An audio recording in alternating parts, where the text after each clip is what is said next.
Bonjour Marie. Hello! Merci beaucoup de nous accorder de ton temps. Avant qu'on rentre dans le vif du sujet, est-ce que tu peux te présenter? Avec plaisir. Donc, je m'appelle Marie Taquet, j'ai 29 ans, je suis la fondatrice d'Iconoclast, qui est un nouveau genre d'école de commerce qui forme à tous les métiers sales, donc vraiment les métiers commerciaux. Ça fait 5 ans que je suis entrepreneur. À côté de ça, je suis une déçue des écoles de commerce et je suis une maman d'une petite fille de 1 an. Tu nous dis que ça fait 5 ans que tu entreprends, tu faisais quoi avant? Alors, donc j'ai commencé par faire 2 ans d'école de commerce avant de la quitter parce que ça m'a pas plu, on reviendra sûrement dessus. Ensuite, j'ai été chasseuse de tête, donc je recrutais des profils capés pour des entreprises qui avaient des besoins en recrutement. Ensuite, j'ai travaillé aux opérations dans une start-up qui faisait des caisses enregistreuses sur iPad qui étaient très tech, très commerciaux. Je me suis vraiment inspirée de l'ADN sales qu'il y avait là-bas. Il y avait des grands plateaux de commerciaux, ils passaient leur journée au téléphone, un peu comme dans le Loup de Wall Street, il y avait une émulsion de malades. Et ensuite, j'ai monté une boîte à l'intérieur du groupe Accor, en mode intrapreneuriat, où là, j'ai commencé à goûter à ce que c'était que de monter une boîte et d'essayer de régler un problème quand tu avais une insatisfaction finalement. Et voilà, tout ça a fait que, à un moment, j'ai eu envie de me lancer moi aussi et de me dire, mais attends, moi j'ai une grosse insatisfaction, j'ai détesté mon école de commerce, pourquoi je ne créerais pas finalement un nouveau genre d'école de commerce qui pourrait convenir à d'autres personnes, d'autres types de profils. Et avant ça, tu n'avais pas du tout eu l'idée d'entreprendre, ça faisait pas forcément partie de ton plan de carrière? Pas du tout, pas du tout. Et d'ailleurs, aujourd'hui, je me demande si j'aime entreprendre ou si j'aime juste, tu vois, créer des choses, essayer de régler des problèmes, mais c'est vrai que quand on pense à entreprendre, on pense vite à être le dirigeant de sa boîte. Aujourd'hui, je dis à tout le temps à mes équipes, moi je suis CEO de la boîte, mais si jamais demain on trouve quelqu'un qui est mieux que moi à ce poste, moi je pourrais faire n'importe quoi dans la boîte en fait. Finalement, c'était pas mon rêve d'être CEO, c'était pas mon rêve de monter une boîte. Il se trouve qu'aujourd'hui, bon, ça convient.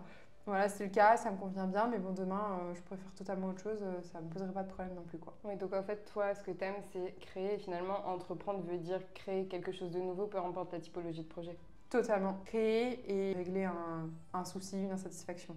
J'ai l'impression d'ailleurs qu'il y a beaucoup d'entrepreneurs qui puisent leur idée dans un problème qu'ils ont rencontré au quotidien. Exactement. C'est vrai qu'on voit plein de jeunes qui disent « Ah, mais j'aimerais trop monter une boîte, je sais pas quoi faire. » Mais en fait, regarde juste dans ton quotidien, c'est sûr que tu vas trouver des trucs qui te saoulent. Toujours. Un truc que tu répètes, quelque chose qui t'énerve quand tu te lèves le matin ou quand tu te couches le soir. Enfin, moi, rien que là, même dans mon quotidien aujourd'hui, je trouve des idées de boîte toutes les 3 minutes, quoi. Enfin, ça m'étonne pas, en fait, tu vois tellement de problèmes, tu te dis, mais si personne les résout, à un moment donné, moi, je vais le faire. Let's go. C'est ça. Exactement. Et donc, dans ton cas, pour Iconoclast, tu as fait 2 ans en école de commerce, tu en as eu une très mauvaise expérience et tu t'es dit, il faut absolument que je trouve une solution à ça. Déjà, il y a le fait de s'inscrire dans une école de commerce où tu es quand même, de manière générale, jugé sur des notes que tu as eues à l'école. C'est normal, il faut bien qu'on te juge sur quelque chose. Mais on te demande souvent d'avoir été hyper bon en maths, hyper bon en physique, enfin bon dans les manières scientifiques de manière générale parce qu'on se dit que c'est ces cerveaux-là qui sont les plus intelligents. Et moi, ce que je trouve dommage, c'est qu'aujourd'hui, on met peu en avant des intelligences qui sont différentes. Et donc, on se retrouve un peu avec des copier-coller, j'exagère, mais en école de commerce. Donc déjà, ça, j'avais trouvé ça décevant et je me suis dit que tout le monde n'avait pas sa chance finalement pour entrer en école. Bon, le prix, j'en parle même pas. Les 3/4 des Français qui peuvent même pas aller dans des écoles de commerce.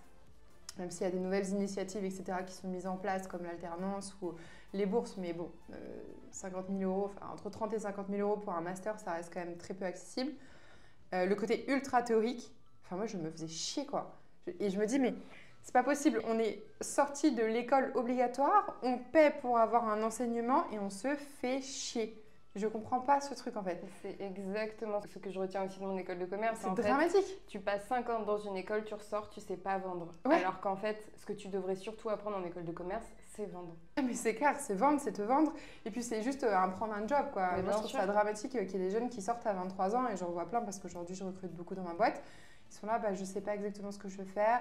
Oui, je voudrais être commercial ou je voudrais faire du marketing. Ils savent même pas ce que ça veut dire en réalité dans le vrai travail. Totalement. Et je leur jette pas la pierre. Quand tu n'as pas eu l'occasion de pratiquer le métier vraiment, alors hors stage, mais les stages, t'es payé pour, donc c'est une autre histoire pour moi. Mais à l'école, pour moi, tu devrais vraiment apprendre un job. Et il y a aussi le fait que ça dure 5 ans et où je me suis dit, mais là, si je me plante, ça veut dire qu'en fait, il y a 5 ans de ma vie qui n'auront servi à rien. Exactement. Et pour moi, le temps, c'est une variable qu'on retrouve jamais. Enfin, une fois que tu as passé 5 ans de ta vie dans une école, tu les retrouveras pas, tu vois. C'est la variable la plus importante. Carrément. Et donc, je me suis dit, bon, tout ça fait que, est-ce qu'on ne ferait pas des écoles accessibles à tous, beaucoup plus courtes, axées sur un métier que tu apprends en 3 mois pendant l'école, tu apprends vraiment le job et puis on te garantit un job. Et en fait, je me suis dit, c'est juste un moyen plus simple, en gros, d'accéder à l'emploi, plus rapide, plus efficace et puis moins chiant, quoi.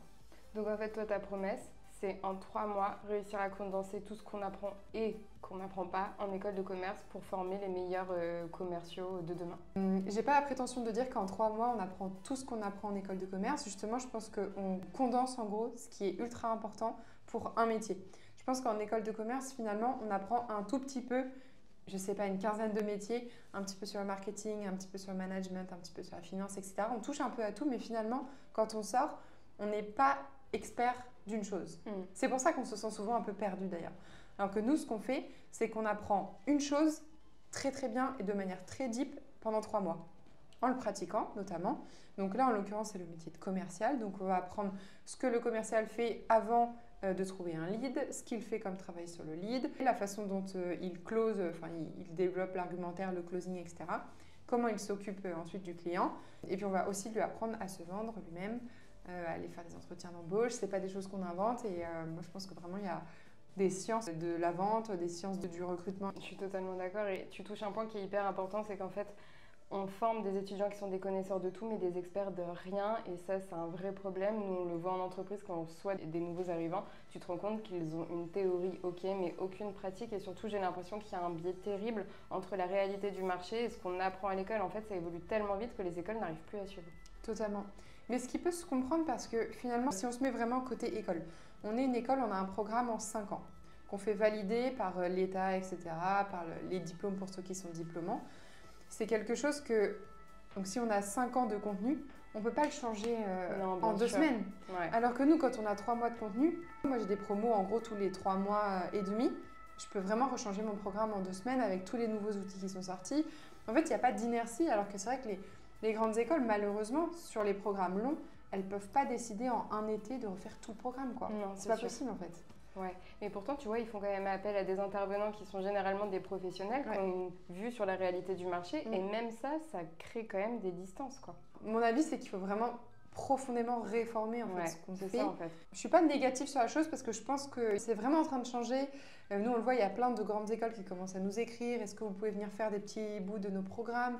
On a fait un bout du programme de Centrale Supélec, une école très connue d'ingé. Je pense que de plus en plus, les grandes écoles qui n'arrivent pas nécessairement parce que trop d'inertie à tout rechanger, vont faire appel petit à petit à des bootcamps. Et ça peut être une façon peut-être d'allier l'agilité du terrain avec potentiellement les diplômes, le prestige, etc. Ce dont les Français ont encore un peu besoin.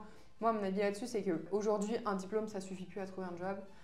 Quand on voit le taux de chômage chez les jeunes qui ont un bac+5, c'est dramatique de se dire qu'il y a des jeunes qui ont passé 5 ans de leur vie et 50 000 balles qui n'ont pas de job à la fin. Moi, ça me désole. Donc, je pense que ça ne suffit plus. En revanche, je n'irai pas jusqu'à dire que le diplôme, ça ne sert absolument à rien. Je pense que voilà, ça peut quand même servir dans certains cas pour des jeunes qui n'ont pas envie de trop se jeter, enfin, voilà, qui ont envie d'avoir un petit coussin de secours. Moi, perso, je n'ai pas de diplôme, ça ne m'a jamais posé de problème. Ça ne m'a pas empêché de lever des fonds. Ça ne m'a pas empêché de me faire appeler par toutes les grandes écoles pour donner des confs. Donc, je pense que c'est possible pour les profils qui sont un petit peu entreprenants ou entrepreneurs, ou qui n'ont pas peur, en gros, de s'affirmer. Oui, et puis finalement, ce que tu retiens vraiment en termes de formation sur ces 5 ans d'école de commerce, c'est plus tes stages ou l'alternance dont tu parlais tout à l'heure, parce que c'est là que tu vas véritablement apprendre. Ce que tu as vu en cours, tu le retiens jamais. Mais je pense que c'est pour une raison très simple. Je pense que quand on pratique, on se souvient. Exactement. Quand on est attentiste, en gros, on ne se souvient pas. C'est comme quand on est dans une voiture. Celui qui conduit, il se rappelle de la route. Celui qui est à côté, il ne se rappelle jamais. Notre cerveau, il est fait comme ça. Il est connecté à nos mains, notre vision, notre action, quoi. C'est pour ça que nous, on prône vraiment le côté pratique. Pendant le bootcamp, ils passent vraiment des coups de téléphone, ils apprennent à faire du porte-à-porte, ils apprennent à faire vraiment des choses pratiques qu'ils feront dans leur métier après. Ce qui fait qu'ils sortent des 3 mois, ils sont opérationnels, ils savent ce qu'ils ont à faire le jour 1 où ils vont aller dans une boîte, ils seront opérationnels, ils ne coûteront pas de l'argent à l'entreprise qui aura besoin de les former, ils sauront exactement ce qu'ils devront faire dans la boîte, quoi. Et ça, c'est juste extraordinaire, franchement. Sur les 3 mois, comment ça se passe? Quelles sont les étapes de formation de tes étudiants? Les 3 mois, ils sont divisés sur les 3 parties du cycle de vente. Donc l'avant-vente, donc c'est vraiment comment aller trouver des prospects, comment est-ce qu'on les contacte sur Internet.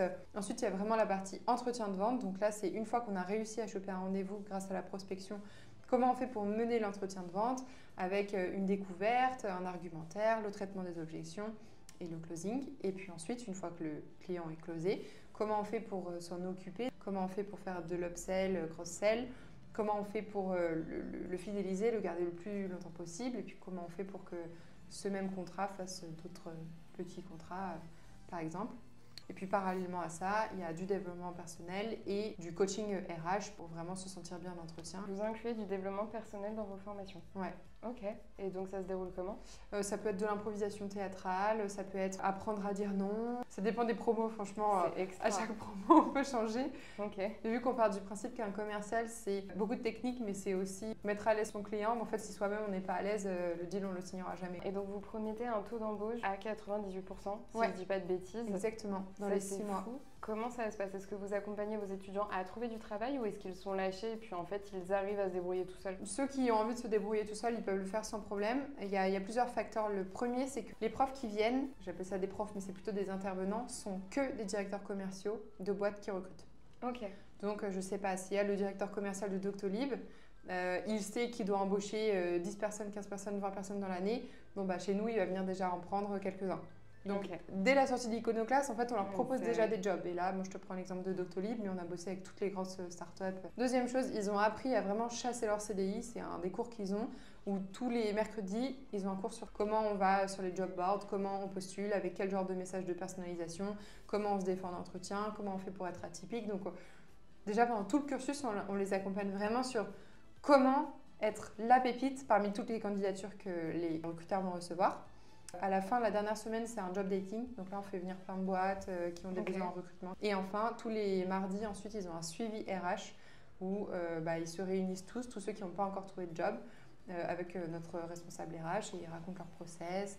Elle les aide à débloquer. Enfin, c'est vraiment du coaching RH ensuite pendant 20 semaines.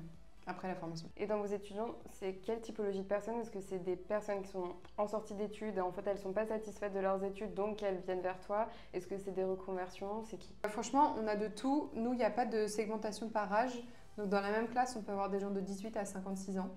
C'est une richesse incroyable. Ouais, c'est fou parce que du coup, les plus jeunes qui poussent un peu ceux qui sont plus sur la retenue et qui ont plus de sagesse, donc vraiment le melting pot, il est incroyable. Donc il y a une petite partie de personnes qui sortent du bac ou qui n'ont pas le bac, mais bon, en gros qui ont 18 ans.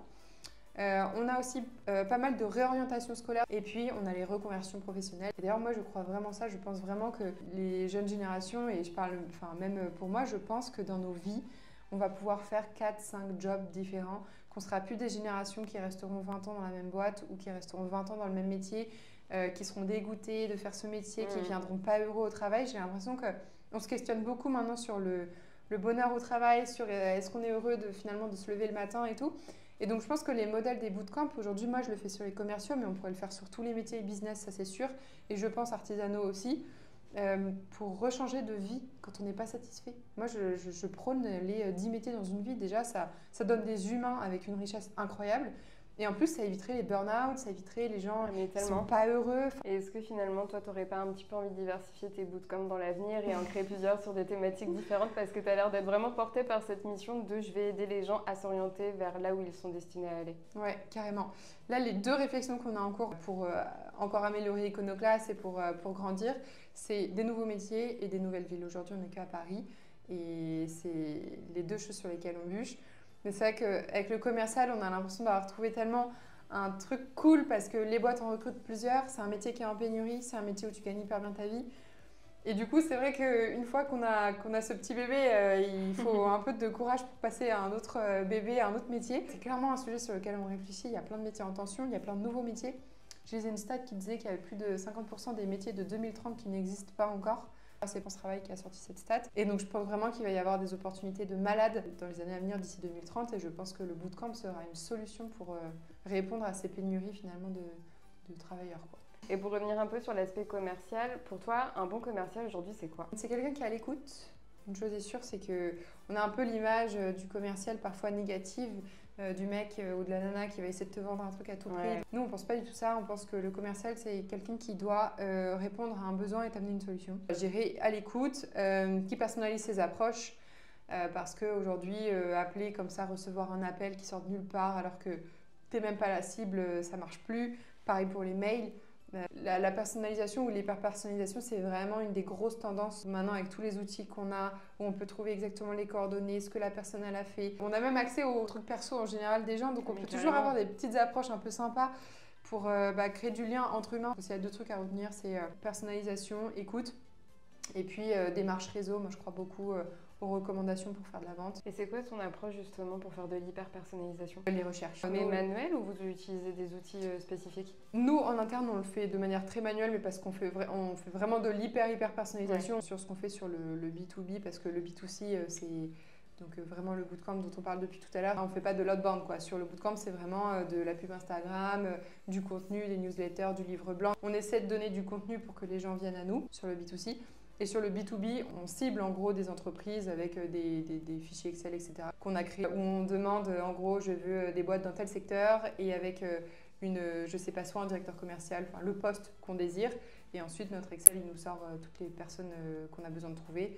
Avec LinkedIn, on trouve les contacts maintenant très facilement. Nous, on le fait manuellement, mais il y a plein d'outils qui existent. On aime bien soit regarder s'il y a eu des livres écrits, soit des podcasts, soit des news sur la boîte qui sont sortis et commencer par ça. Ou même maintenant avec LinkedIn, tout le monde crée du contenu. On a découvert un outil il n'y a pas longtemps qui s'appelle Human Linker, où tu vois carrément si la personne, par quoi elle commence ses messages quand elle répond à des messages. Est-ce que c'est plutôt un rouge, un vert, un bleu sur la personnalité du disque. Enfin, le niveau de personnalisation qu'on peut avoir aujourd'hui, il est fou, quoi. Donc c'est dommage de ne pas se servir de ça pour essayer d'avoir des approches intelligentes, des bris de glace cool. Franchement, moi-même, quand on vient me contacter avec un bris de glace qui est un truc perso, je trouve ça tellement cool et je trouve que ça change tellement. Donc il faut s'en servir pour faire une prospection intelligente, quoi. Donc finalement, un bon email, ça va être un email de prospection qui est ultra personnalisé. Ouais. Est-ce qu'il faut qu'il soit court ou long? Non, moi je pense court. Je sais pas toi, moi je lis jamais un truc long. Jamais, moi non plus. C'est chiant. Tu sais déjà que c'est un truc de prospection. Ce qui peut être même bien, c'est de commencer en essayant d'attirer l'attention de la personne pour plus lui proposer un truc bénéfique que lui dire direct j'ai un truc à te vendre. Et calendrier ouvert, t'en penses quoi? Moi je le fais pas, sinon mon calendrier il est bouclé de rendez-vous de merde. Ouais. Après quand t'es commercial ou que ton job c'est de faire du business, faut l'avoir. Donc tu parlais de LinkedIn. LinkedIn, il y a deux utilisations possibles. Tu as ceux qui ont vraiment une stratégie ultra personal branding et donc ils vont parler beaucoup d'eux pour essayer d'attirer un maximum, mais on sait que ça rapporte pas forcément beaucoup de CA à l'arrivée. Ouais. Et puis tu as ceux qui vont s'en servir vraiment que pour l'aspect prospection. C'est quoi ton prisme par rapport à ça? Moi, je pense qu'il faut faire la moitié de post branding, la moitié de post lead magnet, j'arrive jamais à le dire. C'est comme une sorte de livre blanc ou une newsletter que tu partages sur LinkedIn où tu donnes une info qui sert aux personnes qui te lisent pour qu'ils aient envie de prendre rendez-vous avec toi. Et toi, donc c'est ce que tu fais? Tu essayes de poster plusieurs fois par semaine? Ouais, ça dépend. Hein. Je suis pas la meilleure élève. Là, je dois avoir peut-être 25 ou 26 000 personnes sur LinkedIn. Je me suis dit que je me réchauffais à faire au moins un post par jour, mais c'est vrai qu'il y a des périodes, je sais pas, j'ai pu faire 6 mois quand j'étais enceinte, j'ai totalement arrêté de poster. L'algo, il fait quand même que tu es obligé de poster régulièrement si tu as envie d'être vu, reconnu, mis en avant. Moi, je pense qu'il faut au moins poster 2-3 fois par semaine. Je pense aussi. Il faut se motiver, quoi. Ça prend du temps. C'est ça, de poster, de créer le contenu, de répondre aux commentaires, de répondre ensuite aux messages privés que tu reçois après ton post. Je trouve que d'une manière générale, c'est une bonne stratégie long terme d'être présent, quoi. T'arrives à calculer un petit peu ton ROI par rapport à ça? Non, pas du tout. Ok. Tu sais le faire, toi? Non. C'est hyper dur, franchement. À part quand c'est hyper variable en fait d'un mois sur l'autre. C'est clair, à part quand tu as un post où tu vas générer des leads et que tu vas pouvoir identifier et tout. Ben, ça doit clairement pouvoir se calculer. Moi, juste, je ne l'ai pas fait, c'est vrai, mais il faudrait le faire. C'est vrai qu'en fait, des fois, tu vas avoir des posts qui vont exploser. Tu vas avoir des 100 000 vues sur un post. Tu te dis, bah, c'est super, j'ai trouvé la recette, je vais refaire exactement la même chose. Ouais. Tu vas pas du tout avoir les mêmes résultats. C'est clair. Donc, en fait, d'un mois sur l'autre, selon ce que tu postes, c'est ultra variable. Mais en tout cas, là-dessus, je te rejoins. Il faut avoir une stratégie qui soit à mi-chemin entre je parle de moi, je parle de ma boîte, je couvre mon expertise et j'apporte énormément de valeur. Ouais. Et la consistance. Ben, c'est ça, exactement. Ouais. Pour parler des perspectives d'évolution d'Iconoclast, quelle est la suite? Ça va être ouverture de ville, parce qu'aujourd'hui on est que à Paris en physique. On peut suivre les cours à distance, mais bon, j'aimerais bien avoir d'autres campus en physique. Ça permettrait d'apporter le même niveau de qualité pédagogique dans différentes villes. Pas forcément des grandes villes. Donc ça, c'est le premier truc. On est en train d'étudier, je peux pas te dire aujourd'hui les villes, parce que on est clairement en train d'étudier là où sont aujourd'hui nos leads, donc les personnes qui recherchent Iconoclast. Toutes les promos, on a des personnes qui viennent de Dijon. Ok. C'est juste pour dire que la méthodo, là, on est vraiment en train d'étudier d'où viennent les gens Et pourquoi ils viennent chercher une formation à Paris. Et deuxième projet, c'est d'étudier d'autres verticales, peut-être de l'étranger en 2025. Les valeurs d'Iconoclaste, c'est pragmatisme, effervescence et diversité. C'est des valeurs qui ne sont pas communes. Est-ce que tu peux m'en parler? Je me rappelle la façon dont ça a fait. On a réuni toute l'équipe et on a suivi la méthode de Google sur la brand. Et ensuite, on a réuni tous les mots qui revenaient le plus de la façon dont les gens de l'équipe parlaient de la marque, les clients parlaient de la marque. C'est juste des choses qui sont nous. La diversité, parce que clairement, moi, je prône l'éducation d'excellence accessible à tous. Ça vient dans l'équipe, en fait. Il n'y a personne qui postule, qui n'est pas fan de diversité. Et quand je dis diversité, ça peut être d'âge, ça peut être socio-professionnel, ça peut être d'origine. C'est vraiment une diversité de manière globale sur les gens qui sont chez Iconoclaste. C'est vrai que dans l'équipe, c'est hyper divers. On a des gens de 22 à 47 ans, qui viennent de partout, certains qui sont surdiplômés, qui ont fait les meilleures écoles, certains qui n'ont pas de diplôme. Vraiment ultra large. D'ailleurs, nous, on ne regarde jamais ce genre de critères avant de recruter quelqu'un. Effervescence parce que c'est la folie, quoi. Je donne toujours l'image du bateau pirate, mais nous, c'est vraiment ça. On essaie d'enfoncer des portes, puis si c'est pas la bonne porte, on va dans une autre. Et puis pragmatisme, on essaie quand même de prendre des décisions qui sont rationnelles. On a des comités stratégiques où en fait, on propose à toute l'équipe par thématique de venir bosser sur quelque chose en prenant des décisions qui suivent quand même des principes de rationalité. C'est génial. Merci beaucoup pour ton naturel. Je trouve que tu délivre ça avec une transparence qui est dingue et c'est clairement pas toujours le cas. Donc vraiment merci beaucoup Marie pour cet échange. Où est-ce qu'on peut te retrouver sur les réseaux sociaux? LinkedIn, j'imagine? LinkedIn, Insta ou même en physique au 32 rue de Paradis dans le 10e. Super, merci beaucoup. Merci beaucoup.